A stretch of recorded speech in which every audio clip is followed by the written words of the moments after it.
Hello and welcome to the Intel Brief. Today is Monday, 9 February.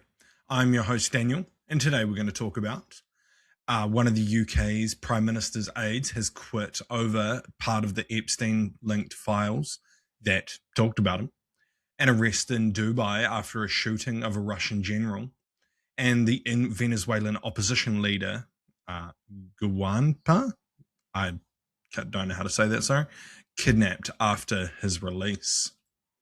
Oh, look at this new technology we're running here. So firstly, British Prime Minister Keir Starmer's Chief of Staff, Morgan Sweeney, has resigned on Sunday as pressure intensified over Starmer's decision to appoint Peter Mandelson as Britain's ambassador to the United States.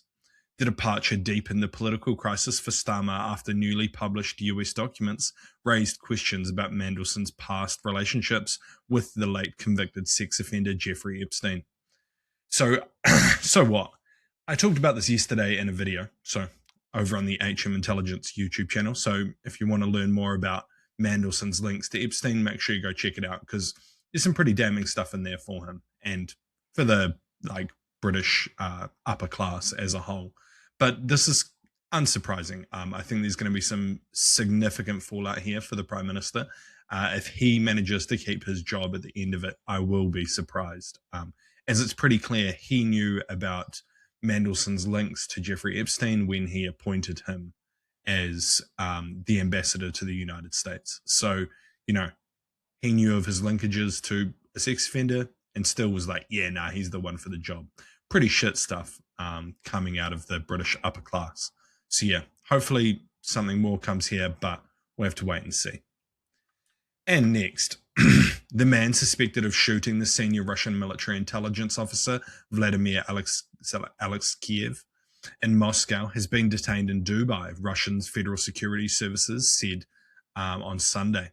The FSB named a Russian national in his late 60s, Lyubyan Korba, who said he had been arrested by police in the UAE and extradited to Russia. TASS news agency reported on Sunday that a second man was arrested in Moscow, while a suspected female accomplice of the gunman has fled to Ukraine, cited the FSB. The Russian newspaper Kommersant cited a news source close to the investigation on Sunday, saying that the two suspected in the shooting will soon be interrogated and charged. So what? I mean, they're in for a shit time. That is almost certain. There's not much else to say there. From what I understand, the Russian general has survived the assassination attempt, unfortunately, and has come out of a coma. I think there's possibly one video of the shooter leaving the building. Allegedly, he used a silenced Makarov, which he then tossed into the snow. Pretty badass stuff.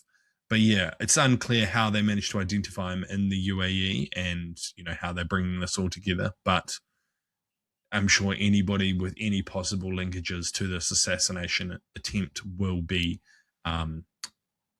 put through the absolute fucking ringer and probably executed because of the crimes. But yeah, not much else to say there. Still seems likely that Ukraine was behind the assassination attempt. And lastly, Venezuelan opposition leader Maria Corina Machado said that Juan Pablo Guanipa, one of her closest allies, has been kidnapped. This came just hours after his release from prison. Heavily armed men dressed in civilian clothing arrived in 4 vehicles and violently took him away, she said on a post on X, demanding his release.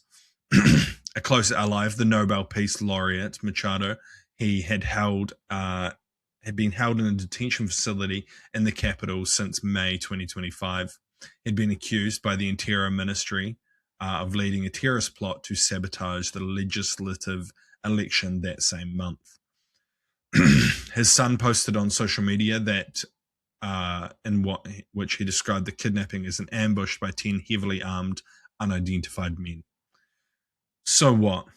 It seems likely that these people are, supported, criminal elements supportive of the former president. And they are not happy with what they're seeing their government being forced into doing, so decided to take things into their own hands. It's unclear whether this is a political kidnapping, possibly to try and pressure the United States into releasing Maduro, which seems highly unlikely. Um, but it's less likely that this is for money. I don't see it this being like kidnap for ransom type style. It's almost certainly political, in my opinion. Yeah, we have to wait and see if they say anything, but I think it's likely that they'll try and swap him or use him as some kind of pawn to further the political agenda of Maduro. Yeah, that's my opinion. Anyway, that's been the Intel Brief. I've been your host, Daniel, and I'll see you again tomorrow. Also, let me know what you think of this new technology we're running here. Cheers. See you.